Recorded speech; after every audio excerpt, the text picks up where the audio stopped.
بسم الله الرحمن الرحيم. بار محمد وآل محمد صلوات. اللهم صل على Muhammad وآل Muhammad وعجل فرجهم. Let us begin tonight's program with the recitation of the Holy Quran. For that, I would like to request our young brother Mahdi As-Sa'di to please come forward and recite the Quran for us. Let us please welcome him with the loud salawat ala Muhammad wa ali Muhammad. Allah.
صلوا على محمد وآل محمد.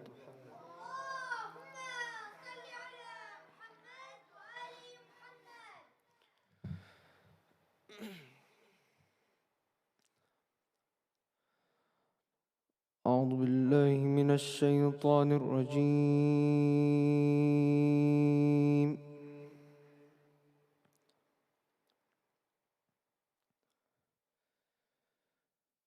بسم الله الرحمن الرحيم.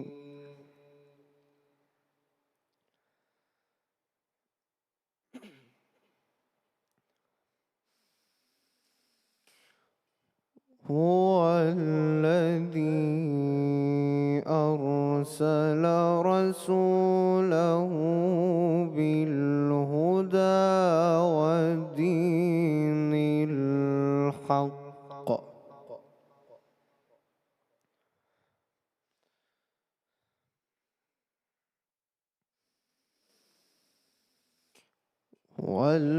والذي أرسل رسوله بالهدى ودين الحق ليظهره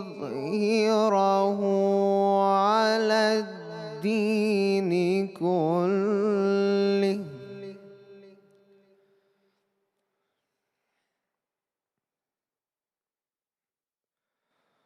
وكفى بالله شهيدا.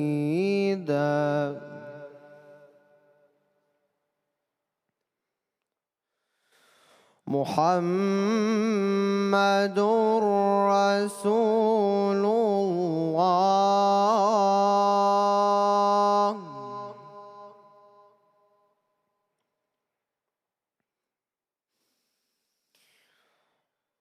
والذين معه أشداء على الكفار رحماء بينهم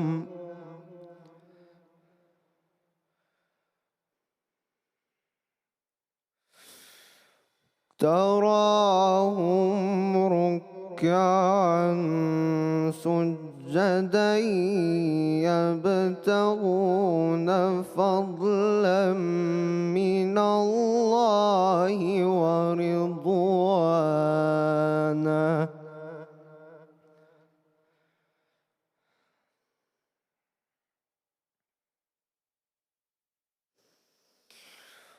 هو الذي أرسل رسوله بالهدى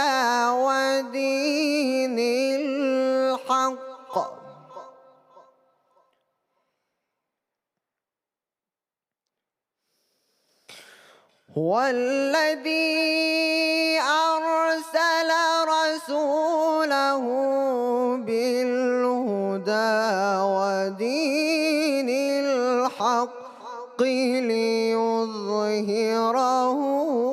على الدين كله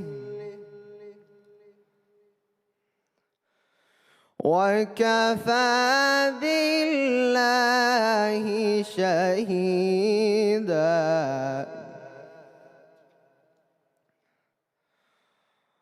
محمد رسول الله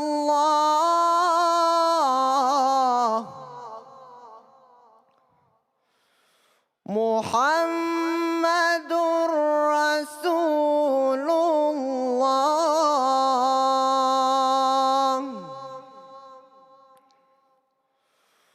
والذين معه أشداء على الكفار رحماء بينهم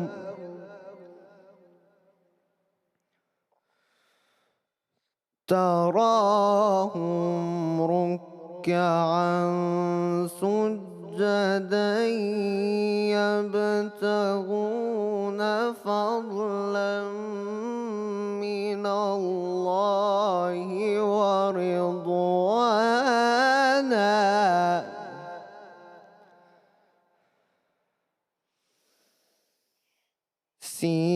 سيماهم في وجوههم من أثر السجود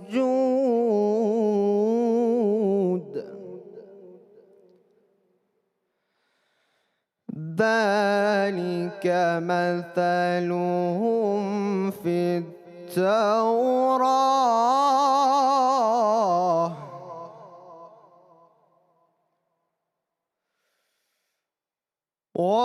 ومثلهم في الإنجيل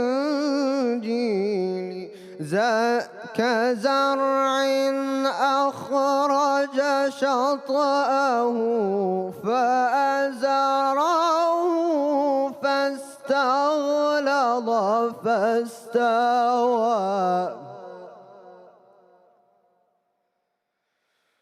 فاستوى على سوقه يعجب الزراع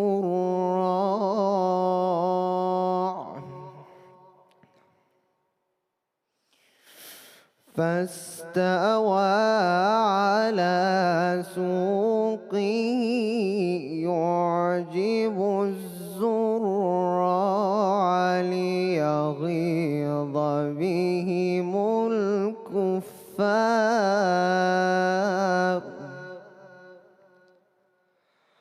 وعد الله الذين آمنوا وعملوا الصالحات منهم مغفرة وأجرا عظيما. صدق الله العلي العظيم. صلوا على محمد وآل محمد.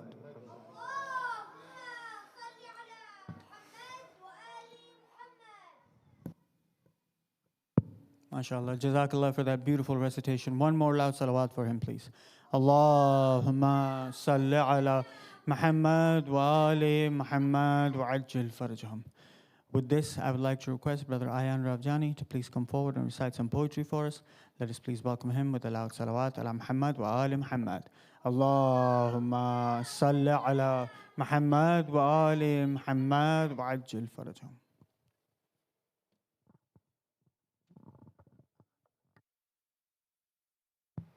بل محمد وآل محمد صلوات.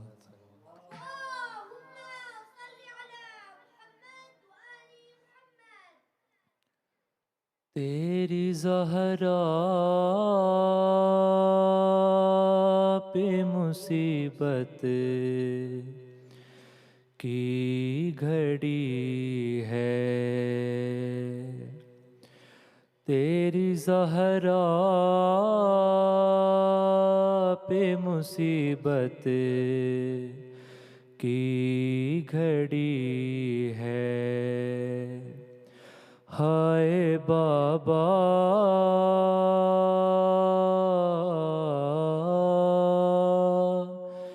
तेरी ज़हरा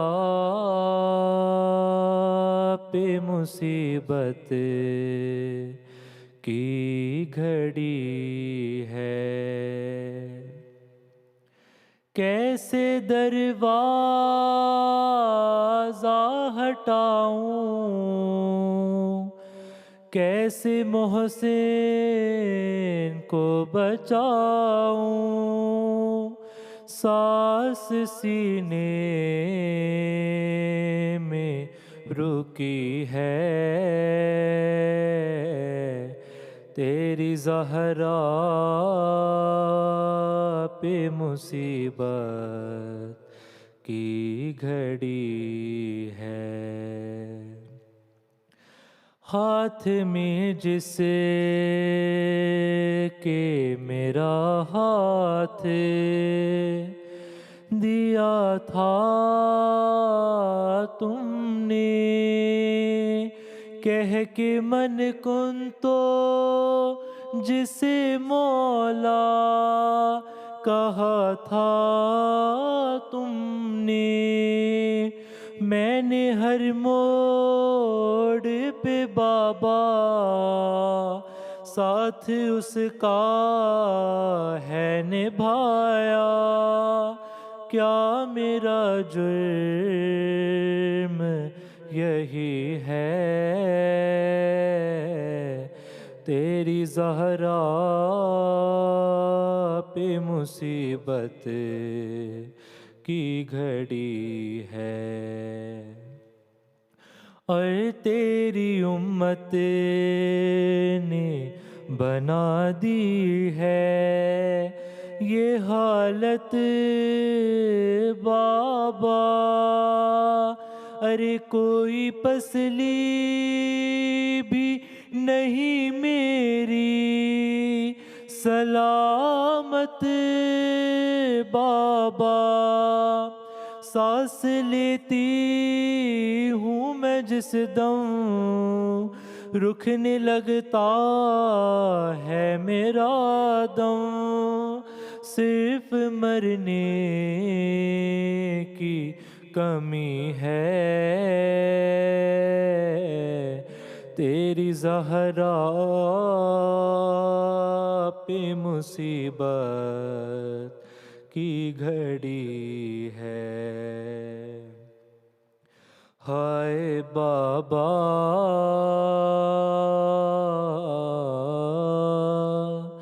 तेरी ज़हरा पे मुसीबत की घड़ी है। और कभी दरबार में पेशी को बुलाते हैं हमें, कभी दरवाजे पे आके सताते हैं हमें। मेरे ये फूल से बचे पूछते हैं यही मुझसे, क्या खता हमसे हुई है, तेरी ज़हरा पे मुसीबत की घड़ी है। और जब से हसनैन के बाबा से सुना है ये कलाम कि मुझको अब कोई मदीने में नहीं करता सलाम, तब से ये हाल है मेरा अपने गम भूल के बाबा, बस मुझे फिक्र अली है। तेरी ज़हरा पे मुसीबत की घड़ी है।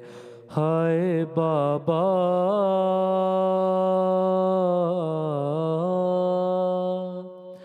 तेरी ज़हरा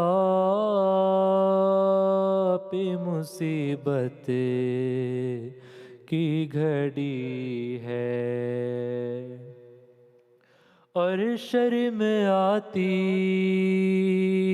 है भला तुमको बताऊं कैसे, ये तमाचों के निशा तुमको दिखाऊं कैसे। तुम न पहचान सकोगे देख कर मुझको कहोगे, क्या मेरी ज़हरा यही है। तेरी ज़हरा पे मुसीबत की घड़ी है। हाय बाबा,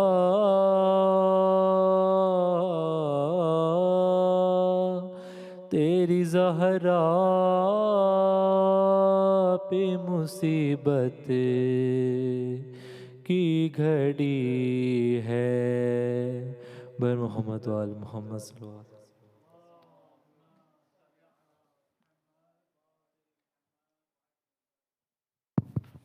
Jazakallah, Brother Ayan, for that beautiful recitation. One more loud salawat for him, please.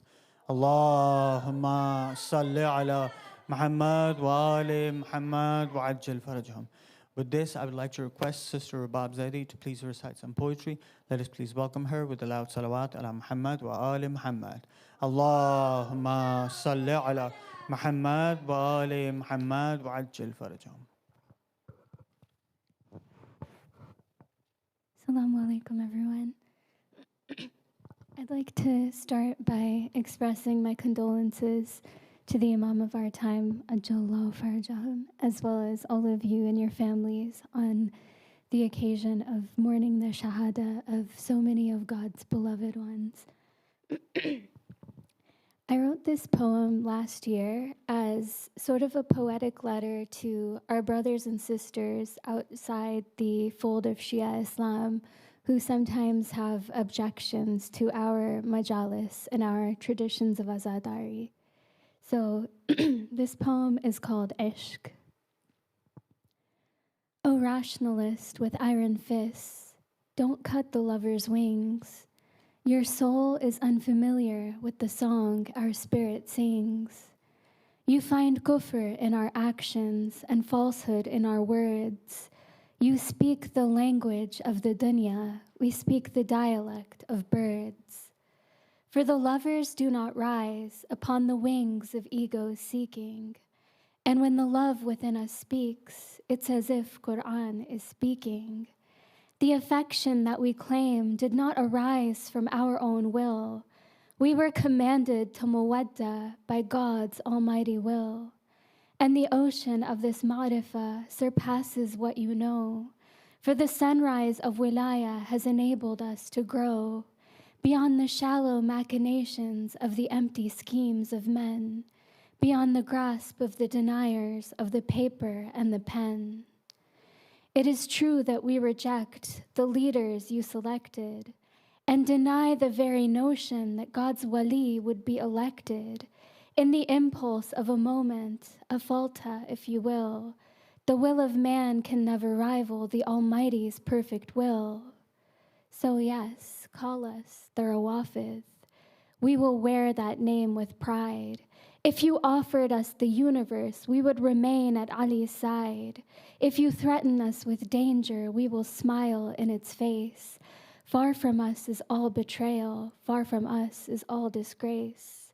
O Nasibi, O Takfiri, lay down your weaponry. You possess no blade sufficient to scare a lover of Ali. For we learned the art of courage and the integrity of man from the one who never wavered, never questioned, never ran. It is the honor of our lives to speak the merits of Ali. If you threaten us with death, we'll give water to that tree that we've heard you'll hang us from if we refuse to turn away from Amir al-Mu'mineen, for we have kept alive the day when Rasulullah declared what Allah himself decreed. Whosoever follows him must pledge allegiance to Ali. How quickly you abandoned that promise that you gave. You forgot the Prophet's words before they laid him in his grave. O partisans of power, we are the partisans of Haqq. We are the lovers of the one who rejoiced when he was struck. By the Lord of the Kaaba, our Mawla claimed his victory, for no goal was more beloved to Amir al-Mu'mineen than the pleasure of Allah, the only one who Ali feared. This is the man we love and the Imam that we revere.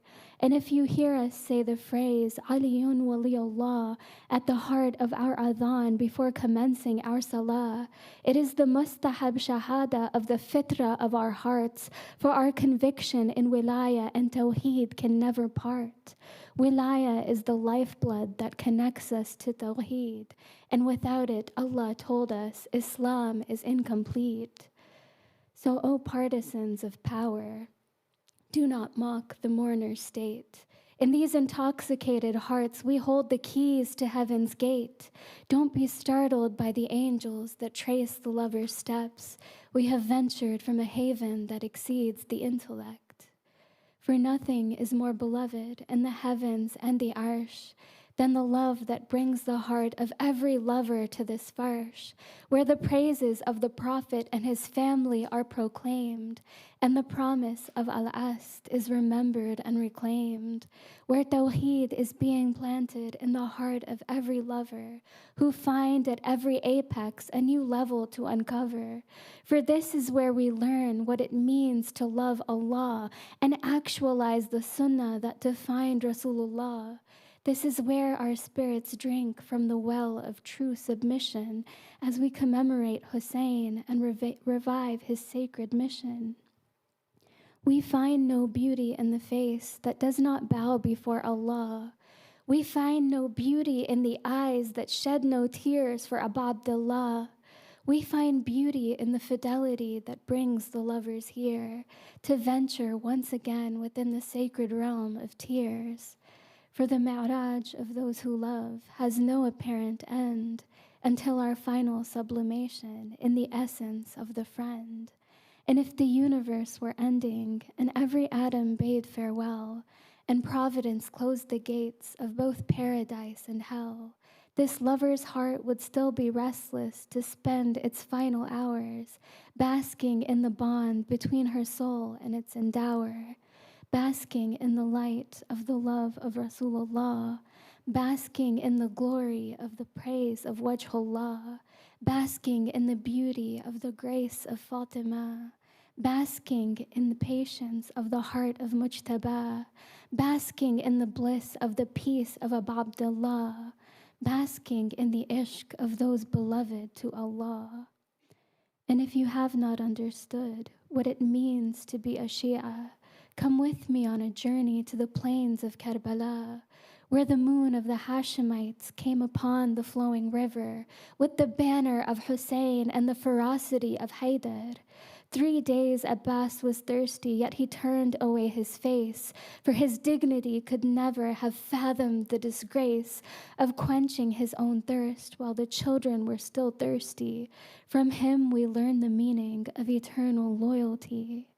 And this is why the Shia have never turned our backs on the cause of Palestine despite the enemy's attacks. And from Lebanon to Yemen, from Iran to Karbala, our blood has not forgotten the cry of Abu Abdullah. Is there anyone to help me? The Shia say labbaik.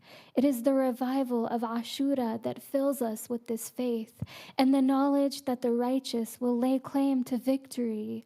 All endurance lies with justice, and there is none in tyranny. For with martyrdom is life, and with hardship is relief. For over 1400 years we have watered this belief, and let it blossom in the hearts of our elderly and youth, such that we will always stand with Ali and with the truth. For the two will be together until we meet Rasulullah at the fountain of Kawthar by the blessing of Zahra. And if destiny had written 1,000 Karbalas, we would die 1,000 times for the pleasure of Allah. Salawat.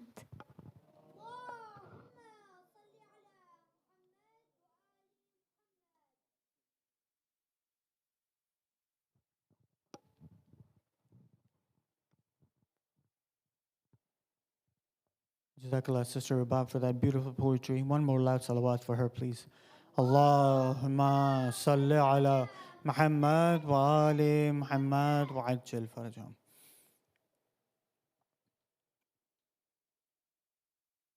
Bismillah ar-Rahman ar-Rahim. Respected Shaykh, elders, brothers and sisters in faith, Assalamu alaikum. Once again, condolences to the Imam of our time and to all mu'mineen as we commemorate the passing of the Holy Prophet Muhammad sallallahu alaihi wasallam. Allahumma salli ala Muhammad wa ali Muhammad wa ajil farajhum. And as we also commemorate the martyrdom of Imam Hasan alayhi salam and Imam Ridha alayhi salam. Allahumma salli ala Muhammad wa ali Muhammad wa ajil farajhum. Inshallah, tonight, just like last night, we are honored to have Shaykh Muhammad Mahdi Shahkolahi speak here at City of Knowledge in these nights. We would like to extend our gratitude to the Shaykh for accepting our invitation. Just a few reminders once again, before I request the Shaykhs to the member. After tonight's program, we have Salatul Jum'ah tomorrow afternoon, and then our weekly Fajr and Tafakkur program this Saturday, which inshallah will be led by Shaykh Saadi. This weekend, City of Knowledge will be a drop-off point for the used clothing drive organized by Savior USA, Saturday and Sunday, 10 a.m. through 4 p.m. inshallah. This Sunday, the We Care Clinic is going to be led by Dr. Nidha Rizvi and inshallah will be for sisters only. And then next weekend, inshallah, Friday, August 21st, we will commemorate the martyrdom of Imam Askari alayhi salam. Allahumma salli ala Muhammad wa ali Muhammad wa ajil farajhum. And then on Saturday, August 22nd, we will celebrate Eid al-Zahra here at City of Knowledge. You are encouraged to utilize the City of Knowledge app for up-to-date details of upcoming programs, events. You can also use the app to RSVP, look for volunteer opportunities, and donate to City of Knowledge. It is your donations that enable us to serve our community. Jazakallah to all our sustaining members, donors, volunteers, and program sponsors for your contributions. If you are not a member yet, please consider becoming one by contacting our membership director, Brother Zain Rangoonwala. And for opportunities to donate or help behind the scenes, please speak to myself or any of the volunteers that you can find, inshallah. Before I request the Shaykh to come to the member, I would like to request everyone to please recite a Surah Fatiha. For the marhameen of tonight's program sponsors, let us please also include our own marhameen and the marhameen of the Ummah. Bismillah ar-Rahman ar-Rahim. Alhamdulillah Rabbil Alamin.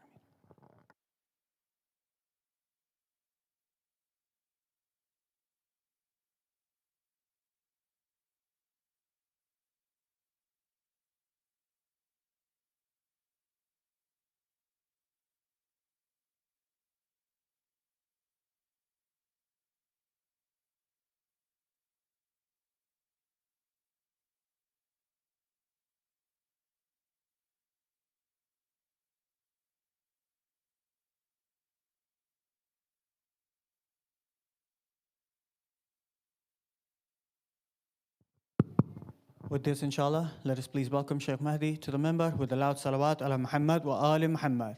Allahumma salli ala Muhammad wa ali Muhammad wa ajil farajahum.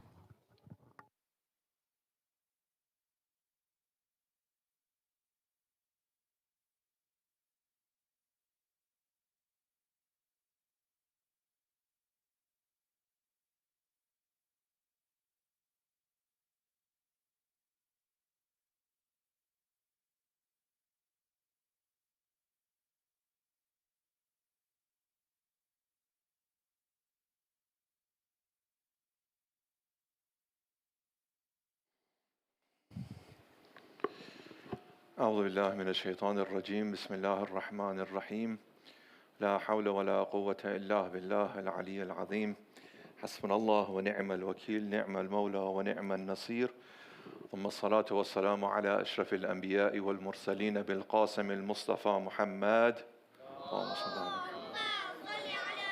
محمد وعلى آله الطيبين الطاهرين المعصومين سيما بقية الله في الأرضين واللعن على أعدائهم أجمعين اللهم كل وليك الحجة ابن الحسن صلواتك عليه وعلى آبائه في هذه الساعة وفي كل ساعة وليا وحافظا وقائدا وناصرا ودليلا وعينا حتى تسكنه أرضك توعا وتمتعه فيها طويلا. Dearest mu'mineen, mu'minat, brothers and sisters, assalamu alaikum wa rahmatullahi wa barakatuh. Inshallah, we'll continue from our discussion last night. We were reviewing verses of the Quran where Allah subhanahu wa ta'ala is outlining for the Prophet, peace and blessings be upon him, and for us, what is the roles and responsibilities and the nature of our relationship with him.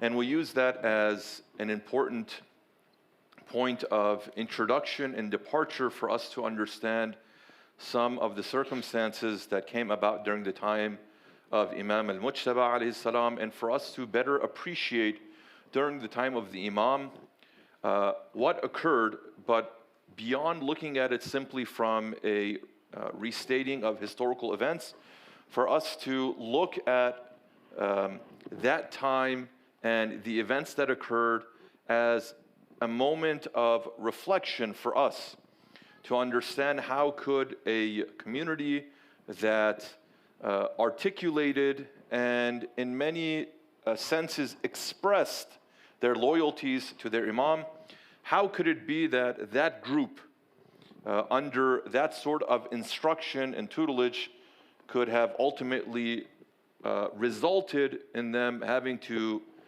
sign and accept a peace treaty with an individual that they knew was not suitable for the position.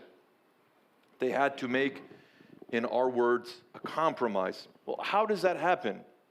And what does that say to us as far as how we should also take lesson for positioning ourselves and responding towards moments of difficulty? Should we also adopt a position of compromise? What are the conditions when that occurs?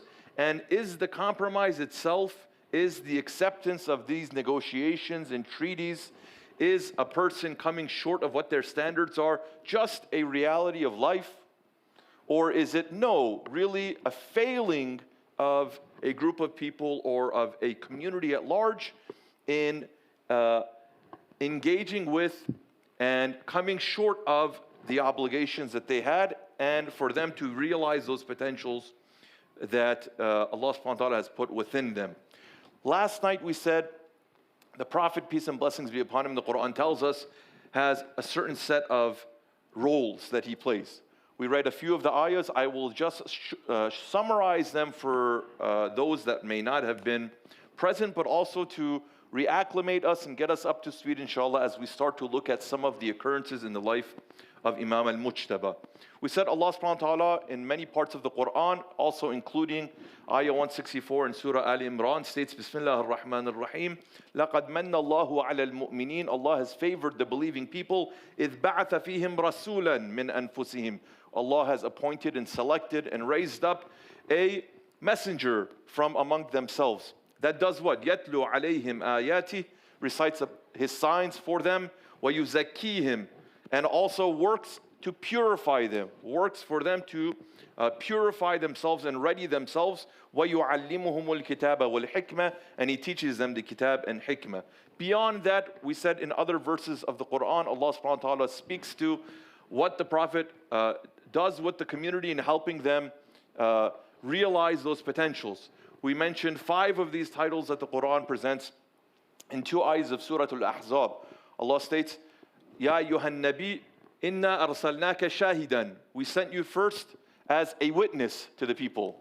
So for you to be a witness, we said for us to use the lens of an educator, someone who facilitates growth, learning, advancement, evolution, realization of potential, the first thing you have to be is a witness. And that witness, of course, includes those core concepts of presence for you to teach them, instruct them, guide them, be with them, because you are of them and among them. So to be an effective teacher, first and foremost, you must be a witness. And the instruction that you put them through, tomorrow you'll be able to stand by your work, your efforts, your attempts to say, I did my part. It is now upon them to do their part. I prepared them for this test. They are competent in these concepts. If the test comes, they should be able to pass. So we gave some examples yesterday. Some of them we say of the hard sciences. If I teach my class a mathematical concept and I prepared them, when they encounter that concept, whether in a test formulaically or whether in the world, I feel confident that my students should be able to resolve that issue. Now, a lot of times we said the reflection of the performance of a student, the assessment of the performance of the student is not always a reflection of the instructor. This is the point, inshallah, we're going to focus our attention on tonight. First thing was shahid. وَمُبَشِّرًا وَنَذِيرًا. You are both someone who brings good news and warns. That means when you bring your students into a class, you're working with them for يُزَكِّيهِمْ يُعَلِّمُهُمُ الْكِتَابَ وَالْحِكْمَةِ. They have committed themselves to your school of life, to your school of learning and growth and betterment. You have to have these two sort of capacities within you and within your pedagogy. First, you have to motivate them. You have to encourage them that your time and life will not be wasted with me, and your time and efforts will not be wasted in you applying yourself to this school. The Quran is reassuring, إِنَّ الَّذِينَ آمَنُوا وَعَمِلُوا الصَّالِحَاتِ إِنَّا لَا نُضِيعُ أَجْرَ مَنْ أَحْسَنَ عَمَلًا. Whoever prepares himself in this school of life, in this path of Islam, and realizes those potentials, when they set foot in life and they translate those ideas into actions, Allah will not waste their efforts. So those efforts will be rewarded. You will not spend time doing something, learning something, preparing yourself for something that first you will be rewarded for, but you will also find utility for that in your life and in the lives of those around you. So there's nothing in our curriculum that we're teaching you that is extra, that you don't have to worry about. A lot of times students say, is this going to be on the exam?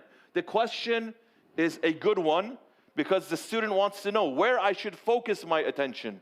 Islam helps clarify that for us. Those things that the Prophet has brought and instructed you to do, you need to do them. You have to build competency against them. It is all as part of the test. And those things that you have to protect yourself against, that's also going to be a part of the test. That is the test of life. So you have to motivate them and encourage them so they commit. Especially when the going gets tough, the concepts get complex, and other demands in life present themselves. Now the student has to be 100% sure that what they're learning and how they're going to apply it is going to be worth their while and worth their time. Life will present that challenge. And so Bashir and Nadir is the Prophet, peace and blessings be upon him, reassuring the people that if you do these things, you will achieve success. And also, please know, as a consequence of your inability to apply yourself, your shortcomings, there will also be consequences. So he tells it as it is. Then the last two things, وَدَاعِيًا إِلَى اللَّهِ بِإِذْنِهِ. You are being called towards a truth, a reality that there is no truth like it. You're not going to invest in a movement and a cause and then at the end of your life find out that this cause was in fact baseless and you wasted your whole life. That's the story of history. A lot of times people put their efforts, their life, their hopes in a person or in a movement or in a thing, and then after so much effort they find out that they are now empty-handed. And they regret that. So our commitments to the deen is one that Allah subhanahu wa ta'ala is telling the Prophet, وَدَاعِيًا إِلَى اللَّهِ. You are calling to nothing other than Allah, which is the supreme truth, the supreme reality. بِإِذْنِهِ. And you have been authorized to do that. Each of these points are important. I'm listing them just for us to refresh our memories and kind of hold in memory. Now we're going to engage some of the some of the examples that come in the life of Imam al-Mujtaba. And finally, the ayah says, وَسِرَاجًا مُنِيرًا. You are the best example of what it means to commit yourself to this cause, because you are وَإِنَّكَ لَعَلَى خُلُقٍ عَظِيمٍ. When people look at you, they can see that you are a product of this same instruction. Albeit your instruction and your training was a little different than those of your students, but ultimately it's going to produce something similar in nature. Now, we want to come to the life of Imam al-Mujtaba alayhi salatu wasalam and figure out what is it that allowed those students of this school of life and of learning, what is it that they had that allowed them to succeed in that difficult moment, and what is it that many of those around the Imam that surrounded themselves with the Imam also were not ultimately able to succeed? Why does that happen? We have to first couple these instructions that the Quran gives about the Prophet and to the Prophet about his role, and we have to take a moment to reflect on what our role is. Because sometimes we think Allah sent a messenger, sent a prophet. In our school of thought, in our understanding, also designated imams to continue that path. So that is their role.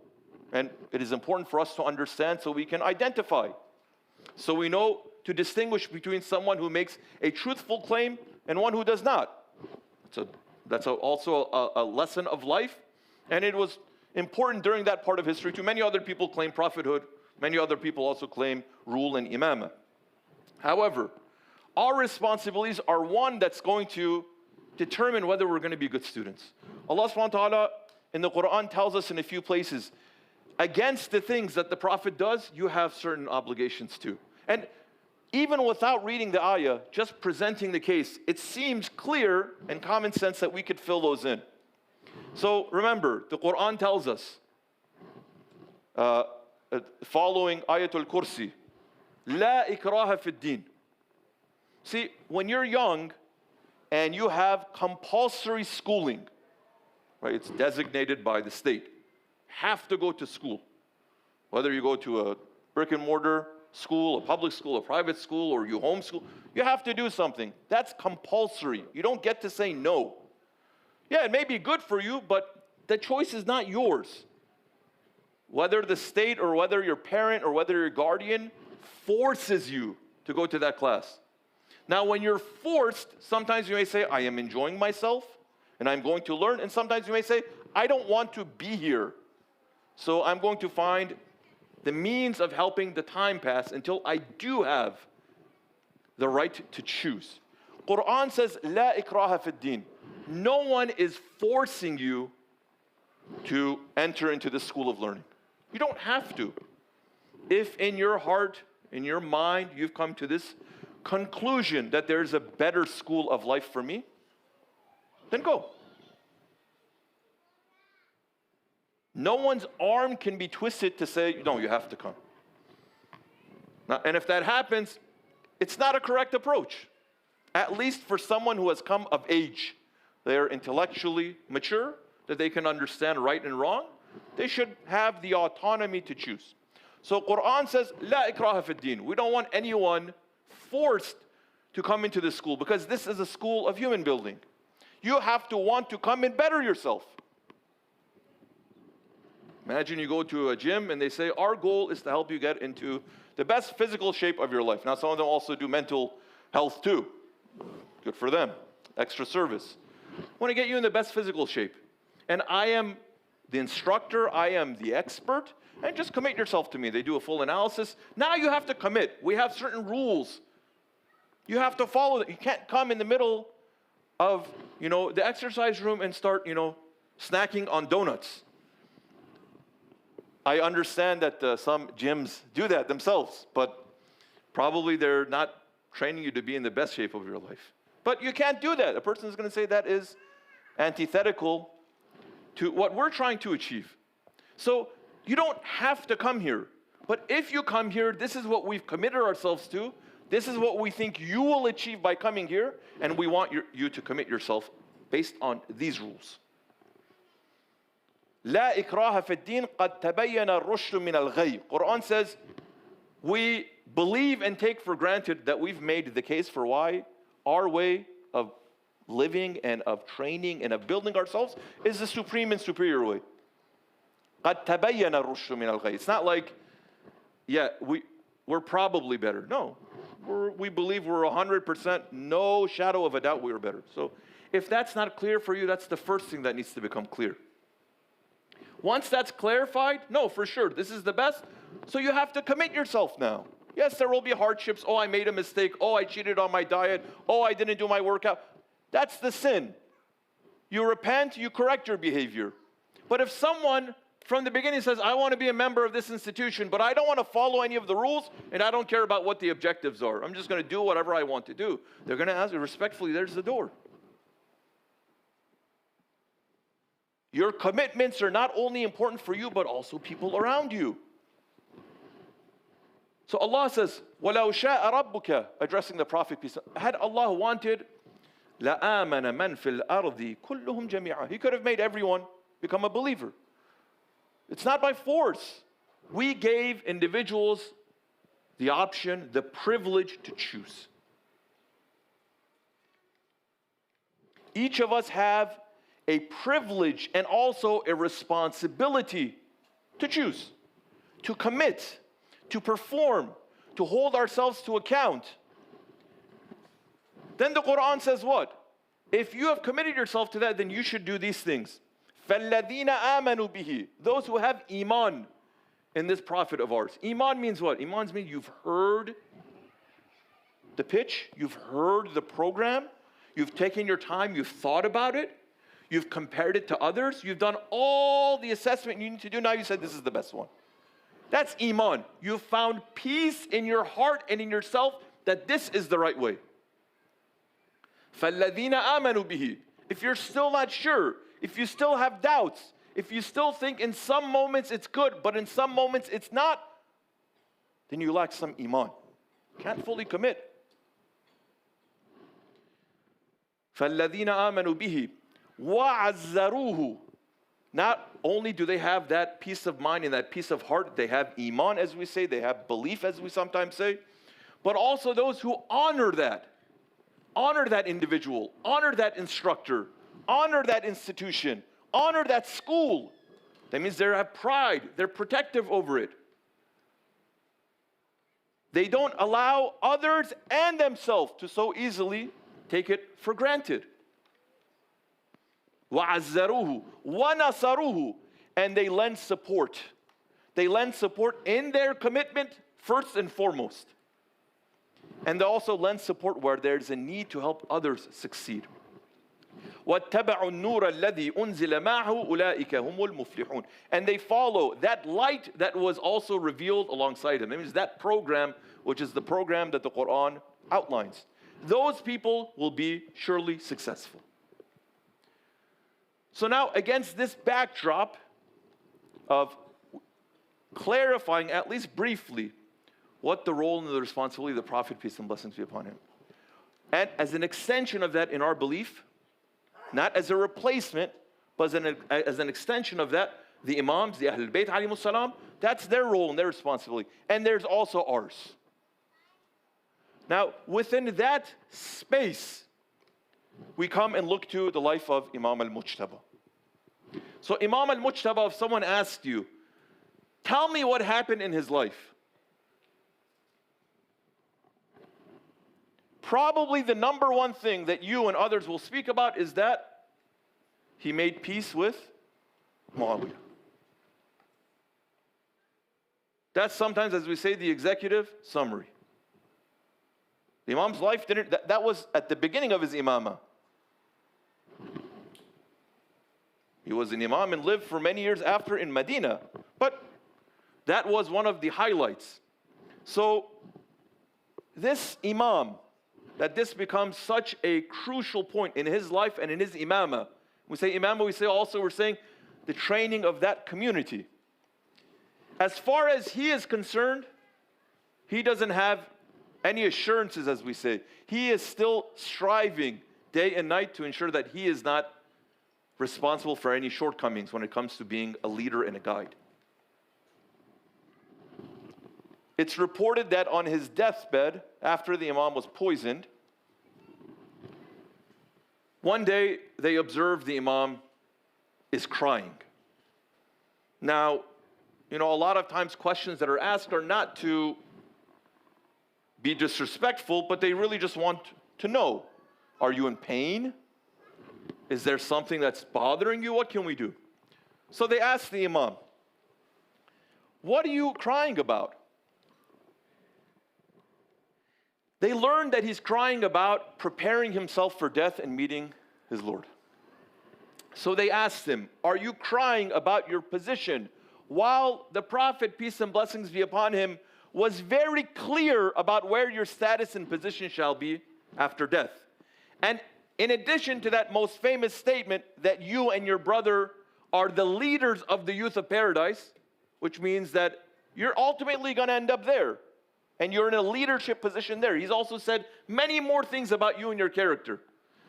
And on top of that, look at all the actions that you've performed. It says you went to Hajj so many times, 20 times in accounts it's come. Sometimes you've gone without any sort of vehicle. That means you went on foot. You've given charity. It's well established that the Imam, at least 2, if not 3 places in his life, gave half of his collective assets away. So this is the kind of person that you are. And the Imam responds, I weep for 2 things in this moment. The first thing he says, Abki li khislatayn li hawl al-muttala'. The first thing that I weep over is the fear and almost the terror that awaits me when I'm going to meet my Lord. I'm going to be responsible and be held to account for the role of the teacher and the guide that I was supposed to be in society. I'm going to be held to account for that. And the second thing that I cry for, which is a natural thing that we can all appreciate, وَفِرَاقَ الْأَحِبَّةِ, I also cry because I fear that I'm going to depart the ones that I love. I'm going to miss them, as we say. So this is how the Imam speaks of his obligation. Now, when you go and look at the people that surrounded the Imam, if we look to the books of history, for example, who are the people that were the supporters or the followers of the Imam? I call them the students within that class of learning. And when I say class of learning, not specific to the Imam, I'm talking about the broader class of being a Muslim. Those who were sympathetic to the cause of the Imam, were supporters of the Imam, were ashab, ansar, however we want to call it. Shaykh al-Mufid tells us that you could categorize them in a few different groups. He puts them in 5 categories. One of them are truly the Shia. These are those who have already arrived at that maturity of thought and understanding that this is my Imam, this is a person that has been authorized and sanctioned by God in his or her belief.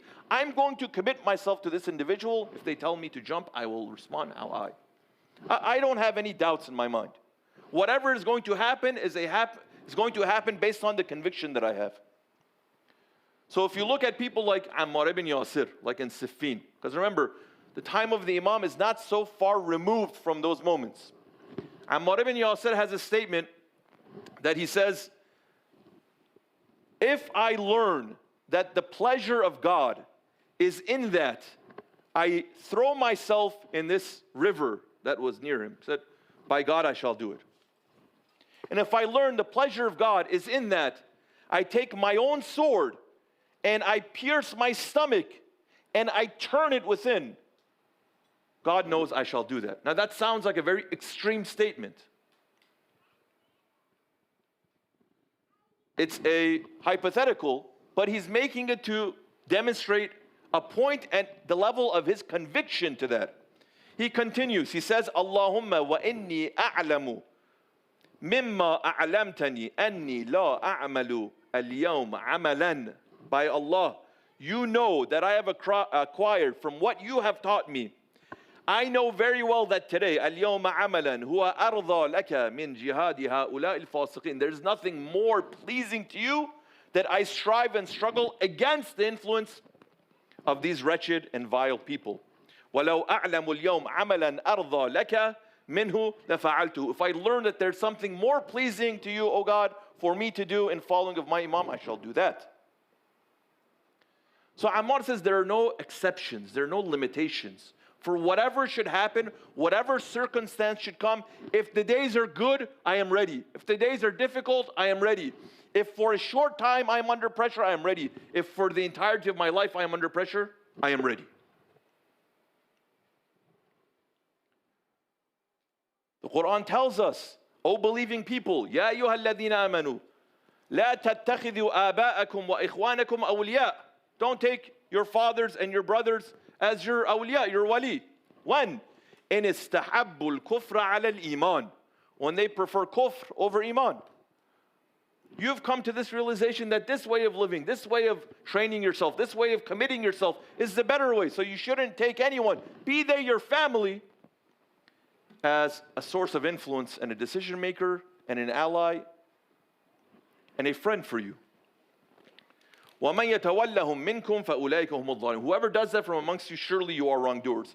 قُلْ, O Prophet, say, إِنْ كَانَ آبَاؤُكُمْ وَأَبْنَاؤُكُمْ وَإِخْوَانُكُمْ وَأَزْوَاجُكُمْ وَعَشِيرَتُكُمْ وَأَمْوَالٌ اقْتَرَفْتُمُوهَا وَتِجَارَةٌ تَخْشَوْنَ كَسَادَهَا وَمَسَاكِنُ تَرْضَوْنَهَا أَحَبُّ إِلَيْكُم مِّنَ اللَّهِ وَرَسُولِهِ وَجِهَادٍ فِي سَبِيلِهِ فَتَرَبَّصُوا.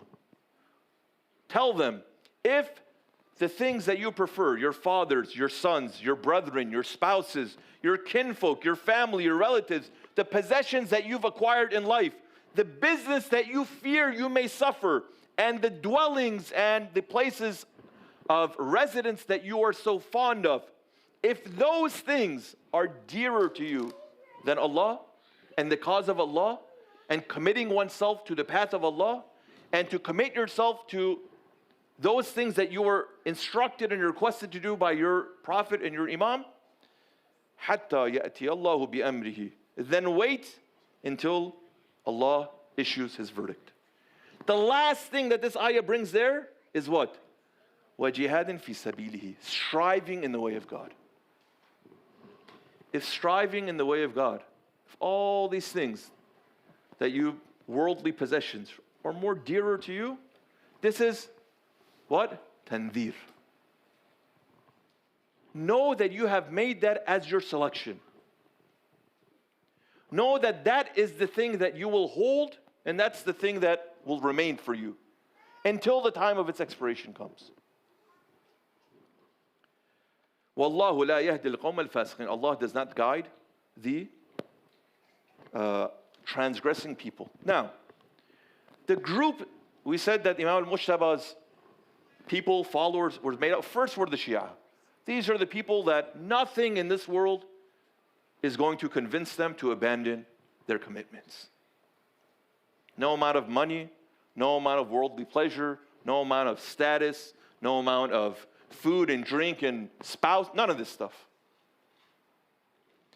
No amount of fear, no amount of insecurity, no amount of drought, and no amount of poverty.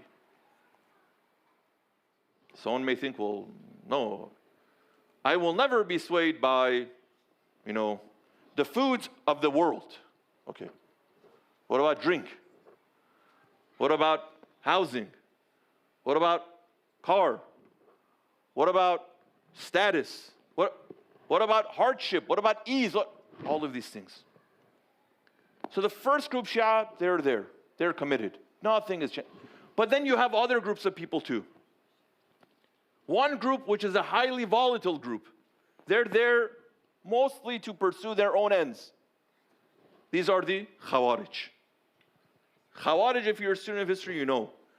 These are highly unpredictable and volatile people. These are people that without fully receiving their instruction and before graduating, they say, oh, I already figured it out. I don't need to receive any more instruction. I got it. I can skip some classes. So now they're in a position where they correct their teacher.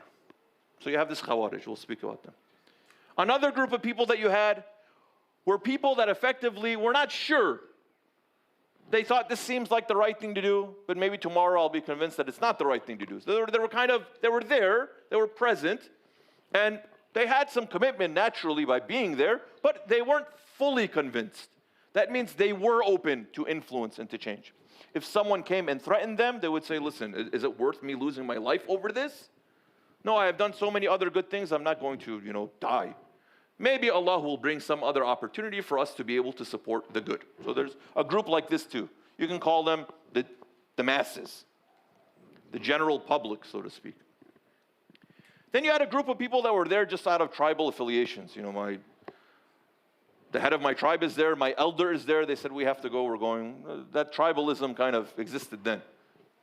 And finally, there was a group of those who had infiltrated for the purposes of making trouble and causing discord, to create disunity and to help spread doubt and uncertainty amongst the people. So you had these different groups of people. The Imam struggles to help these students understand what the task at hand is. Many of them have been trained. Many of them have received instruction. Many of them have been in those classes. Many of them they have been invested in. And they were prepared to do what they should have done. But what happened? They hadn't worked on themselves sufficiently, and in that moment, that vulnerability was exposed. How? Let's speak about the masses first. After the death of Amir al-Mu'minin, his martyrdom, now this conflict has not ended yet. Sham, Muawiyah is looking for another opportunity. They were at that point that they were almost fully defeated. Now these events occurred, Khawarij came out, they did all this. Now they're looking for another opportunity. You have someone new, someone a little younger now.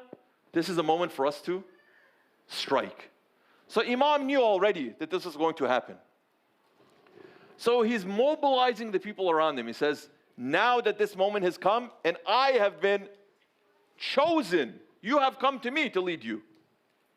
If you look to the statements of the Imam, even when the people came, both Imam al-Mujtaba and Amir al-Mu'minin were put in that position, at least apparently, by the demand of the people.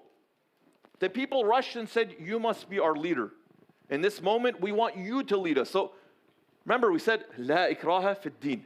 There's no obligation there. There's no compulsion there. Someone comes and says, I want you to lead me. I want you to teach me. I want you to guide me. Even in that first, Imam says, you will not be loyal people.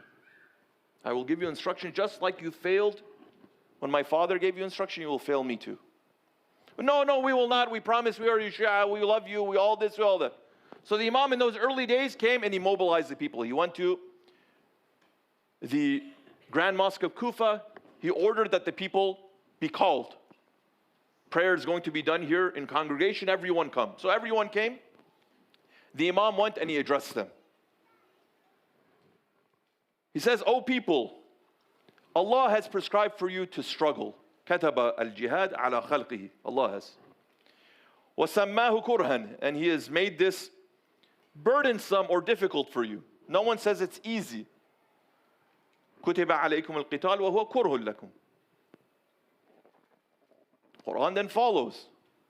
There are some things that you dislike or is displeasing to you, but they're good for you. You have to do them. It's a part of your training and it's a part of you realizing those potentials. If your coach tells you run up the hill 10 times, you say, what kind of a insane ask is that of me? When am I ever going to have to run up the hill? Our field is flat. He knows something. She knows something. So you have been prescribed to struggle in this way. And Allah has said in the Quran, Isbiru inna Allah ma'as sabirin. Persevere. Indeed, Allah is with those who persevere.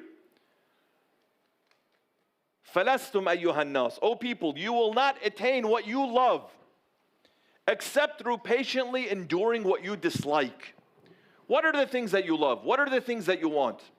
Even if a person says, I want to live in peace and prosperity, you will not achieve that until you go through this path of striving and struggling in the way of Allah. There is an impediment that has to be removed. You will not have the thing that you want until you help remove this impediment.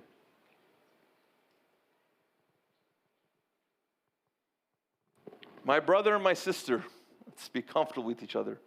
During that time, we know who the Imam and what the Imam is speaking of. In our time, you and I and the world will never be able to live comfortably so long as the forces of colonialism and imperialism and all these other isms are there to control. It's just not going to happen.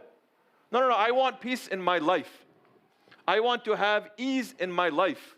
I want to have prosperity in my life. Good for you. That is good. It is not a bad request or ask. But your Imam tells you you have to go through this path of struggling to overcome. Then you will arrive at the thing that you want. Otherwise, the peace that you want, in the blink of an eye, it can be taken away from you. Because you're not in control. You are subservient and a slave to that power that dictates to you how and when your peace should be. You are. So the Imam says, when you want to be a person that has what? Your liberty, then you have to go through this path of applying yourself in ways that we have prepared you to apply yourselves. Don't be afraid. Don't doubt. You're capable of doing the things that we're asking you to do. If we say run up this hill, we know you can run up. If we say climb this mountain, we know you can climb the mountain. If we tell you don't eat for a day or two, we know that you can take that extent. We know that. We have trained you. You are our students. And when you say, no, I can't, that guide is going to say, you can. Believe in yourself. Believe in us. But when a person turns around and says, no, we cannot, that person has done a disservice to themselves, and that person has done a disservice to their guide and their teacher. So he tells them, you have to do this. Then he says, it has come to my attention that their forces in Damascus have learned that we are going to mobilize, and they've already started coming towards us with tens of thousands of soldiers. So prepare yourselves, mobilize yourselves. فَتَحَرَّكَ لِذَلِكَ فَخْرُجُوا رَحِمُكُمُ اللَّهِ. Mobilize and exit the city to go meet them where they shall be. And then he gives them a particular camp that they're supposed to go there and set up camp and prepare. So the Imam delivers this sermon, clear instruction, with explanation of what we're doing and why, and that you are capable of doing that. In that gathering where the town was collected, you could hear, they say, pin drop silence. No one said anything. It's not an exaggeration. فَسَكَتُوا فَمَا تَكَلَّمَ مِنْهُمْ أَحَدٌ وَلَا أُجَابُوا بِحَرْفٍ. No one said anything. So the Imam called them. Everyone just went quiet. Then one person couldn't stand the sight that they were seeing. Adi ibn Hatim, he heard this, he saw this scene, and he became enraged. Imagine a classroom full of students from a teacher that has now just given them instruction to do something, and everyone has remained silent. He says, introduce himself, I am the son of Hatim. Glory be to Allah. How disgraceful is this situation? Will you not answer the call of your Imam, the son of your Prophet's daughter? And then he starts to call out certain peoples. Where are the orators of Mudar? Where are the Muslims? Where are those outspoken men of the city whose tongues are like whips in times of ease? But when matters truly become serious, they slip away like foxes. Do you not fear the wrath of God or the disgrace of shame of this behavior? He hit the bullseye. He said, if you're a collective of people that has received guidance, instruction, preparation from your Imam to do the things that your Imam has identified, that is good for you. He's not saying, do it for me. He's not saying, you know, I want to rule the entirety of the Islamic Ummah. I only have this one city now. Let us go and take. He didn't say that. He said the things you want in life, the things you want in life are going to be achieved in this way. So trust me. Everyone went silent. Everyone thinking about some other. This is what we call hubbu dunya. If someone starts thinking, well, what's going to happen to this and that means attachment to dunya. It may be difficult to say and to hear, but that's what it is. Well, how am I going to take time off from work? It's a reasonable question. And if you really are concerned about it, that's the thing that's stopping you, go address your imam, like, you know, what should I do? Should I like hand in my resignation, or are we going to go and come back? The imam will say, no, go hand your resignation in. You know, at least, but everyone just stay silent. All the heads go down. This is so that core group of people that the imam is calling, this is how they respond. Now, some of these forces ended up mobilizing. Adi ibn Hatim said, listen, I'm going to go, this is my imam, I follow him. When he gives me an order, I respond positive, because I'm confident. I don't know about the rest, but I'm going. Whoever wants to come, come. So a handful of individuals pledge that they're going to go. Now, some of them pledged there, some of them have pledged when they come to give bay'ah to the imam. We were there to support you, we promise whatever happens, we'll continue doing that. A fraction of those people that had pledged to go end up showing up. Where? The camp they were supposed to set up. Then what happens? They have a few thousand people there. Imam says, okay, before we engage into battle, they're coming with thousands of troops, we have 1,000. Let me see if truly this group of people that have gathered here, they're committed, they understand what they're getting themselves into. So the imam tests them. They go and they settle in a place in the area of Sabat in Madain. So there the imam goes and he delivers another sermon. He's testing the maturity of the people that are around him. The imam spends the night with them. In the morning, he calls everyone. He says, I have a sermon to deliver. He goes up on the pulpit and he recites the following. It's a very short sermon. He says, O people, take heed. That which brings about your unity and holds you together, even if you dislike it, is better for you than division, even if division is something you desire. Take heed. What I judge to be best for you is better than what you judge to be best for yourselves. Therefore, do not disobey my command and do not reject the judgment that I have chosen for you. It seems to be a very normal, on-par statement for an imam to make for his followers, a teacher to make for his students that have committed themselves. What is understood? Some of the people are unsure. What is the imam talking about? A group of them, like we said there are different types of people in the gatherings. They turn around and say, it seems as if the imam is going to make peace with Muawiyah. There's going to be a treaty. Looks like we're not going to fight. Now, all of a sudden, the people get, some of them get excited for different reasons. The ones who wanted to fight, namely the Khawarij, said that he wants to make peace. This man has become an unbeliever. Just like his father, others commented, that had become a disbeliever, so has he now, with this decision that he has made. What decision? The immaturity of the group became clear, and the ability for a small group of troublemakers to be able to distort and infiltrate became clear for everyone to see. Our time is concluded, but allow me to just use this as a point of transition to recite the musibah of our Imam. There's a lot more to be said here. I hope this only serves as an introduction for us to study these things in a reflective and a reflexive way. My brothers and my sisters, this history is not for us to read and just pass by. This is a lesson for us. because we are also in not very dissimilar circumstances.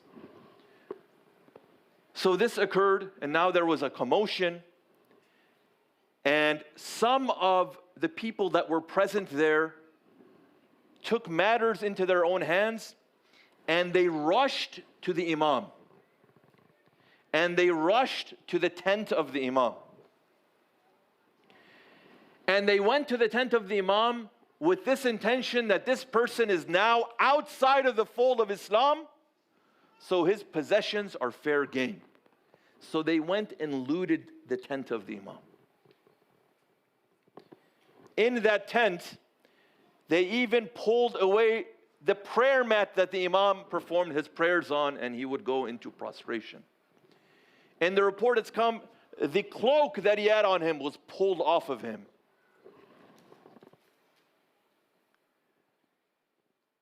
This is how much a stranger our Imam was. They commit themselves day and night. They care for us. They give for us. They sacrifice for us. They are good teachers. Are we good students? So what did the Imam have to do? If we could dim the lights as we recite the Musibah. Imam understood that this group of people was not mature enough, and fighting right now was not only going to result in bloodshed and loss among the Muslim community, but also the external enemies were also looking for opportunities, the Romans, to come and attack. So once again, the Ahlul Bayt had to sacrifice, and they had to compromise. Their compromise was not because of them. Their compromise was because of the people around them. So the Imam said, if this is the support I'm going to receive, then there's no point in fighting, and I'm going to depart. So the Imam got on his animal and horse and left the area. When he went to the darkened areas now of Sabat and Madain, the Imam, as he is leaving that area, one man cried out, coming to the Imam, says, God is greatest. Oh Hassan, you have become a mushrik as your father had become a mushrik. And he attacked the Imam with his sword. A strike that pierced the thigh of the Imam, in some reports, so deep that it hit the bone. So the Imam was injured and then escorted out of the scene. Imam is then taken in an area for him to be able to recover. They take him where the caretaker of that area in the city of Madain is amongst those who are the near ones to the Ahlul Bayt. So as the Imam is recovering from this strike, a few things happen here. One is because there was a bounty put out for the Imam. One of those relatives of the one who was hosting the Imam in his house said, let us turn Al-Hasan over and receive the reward that has been promised. Even Imam, in the moment where he is recovering from a strike from one of his own, he is a stranger even in that place, that someone wants to sell him for a few measly dirhams and dinars. Not too long after, the Imam hears that there has been a request given to a few of those leads, a few of those heads of tribes. A few of them, now Muawiyah said, any one of you that is able to kill Al-Hasan, we will promise you some great things, some money, we will promise you status, we will promise you relation with us. As Imam al-Mujtaba heard this, he said, even the ones that are nearest to us, the ones that have influence in society. So what did the Imam have to do to protect himself? The Imam would wear under his garb armor because he knew there were going to be threats on his life. 2 times, Imam al-Mujtaba was on the receiving end of arrows. One time he stood for prayer, and as he stood in prayer, one of these wretched men shot arrows to the Imam, and it struck the Imam, but the armor that he wore underneath that was concealed stopped the arrow from piercing his body. So the Imam removed the arrow. But there was another time where the body of the Imam was also showered with arrows, but he could not stop them. So when they brought the body of Al-Hasan to be buried next to his beloved grandfather, he was designated as the son. Allah had made permissible. All the doors were closed but the door of their family. When they wanted to bring the lifeless body of Al-Hasan to bury him after a life of hardship next to his beloved, there also he was denied. And not only was he denied, but he was pushed away from the grave of his grandfather with arrows. There Abu Abdullah takes the body of Imam al-Mujtaba to Baqi, and he sits there next to the body of his brother, and he is the one who is taking the arrows out of his body. La yawm ka yawmika ya Abu Abdullah. Ya Abu Abdullah, in that moment, how difficult it must have been for you. The body of your beloved, before you put him in the grave, you have to remove the arrows. But Hussein, who was there on Ashura, when no companions remained, your body on the ground, you taking your final breaths, and when the arrows showered into your body, Ya Hussein, who was there to remove the arrows from your body? ألا لعنة الله على الظالمين وسيعلم الذين ظلموا أي منقلب ينقلبون. Ya Hussein. Ya Hussein. बरस रहे हैं ताबूत पे हसन के पैका बरस रहे हैं ताबूत पे हसन के उम्मत मिटा रही है आसार पंजतन के उम्मत मिटा रही है आसार पंजतन के ज़ैनब पुकारी भाई दिल डूबता है मेरा ज़ैनब पुकारी भाई दिल डूबता है मेरा उगलो न दिल के टुकड़े सदके गई दहन के राख़ी की हिचकियों में शब ने रोके चूमे आख़िर की हिचकियों में शब ने रोके चूमे शबीर का गला बाजू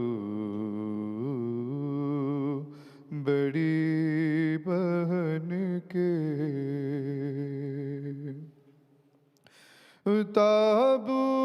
ताबूत से लिपट कर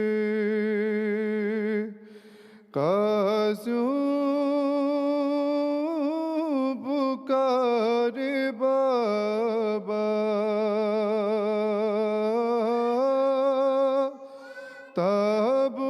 ताबूत से लिपट कर काज़ों पुकारे बाबा आंसू अखी के देखो नौहे सुनो बहन के बाबा के दिल के टुकड़े तूने गिने बगत टुकड़े हजार होंगे कासों तेरे बदन के रुम्मत मिटा रही है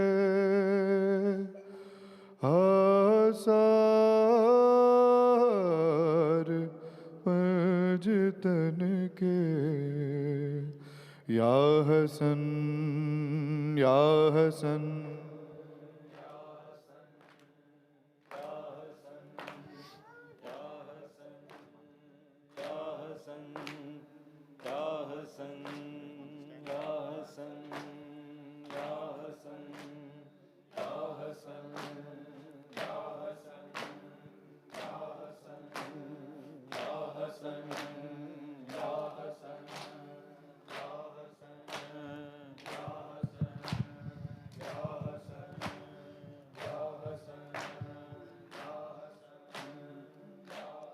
बेखता मारा गया सिब्ते रसूले दूसरा वाहसन सब्ज कबा बेखता मारा गया सिब्ते रसूले दूसरा वाहसन सब्ज कबा बेखता मारा गया सिब्ते रसूले दूसरा वाहसन सब्ज कबा बेखता मारा गया सिब्ते रसूले दूसरा शहर से टुकड़े जिगर खून से कफन लाल हुआ वाहसन सब्ज कबा बेखता मारा गया सिब्ते रसूले दूसरा वाहसन सब्ज कबा बेखता मारा गया सिब्ते रसूले दूसरा वाहसन सब्ज कबा को गलते हुए भाई को बहन ने देखा और तड़प कर ये कहा और तड़प कर ये कहा तेरी गुर्बत पे भाई तेरी ज़ैनब हो फिदा वाहसन सब्ज कबा बेखता मारा गया सिब्ते रसूले दूसरा वाहसन सब्ज कबा बेखता मारा गया सिब्ते रसूले दूसरा वाहसन सब्ज कबा माँ के दुख से अभी आजाद कहाँ थी ज़ैनब हो गया कैसा गज़ब हो गया कैसा गज़ब बाप जिंदा न रहा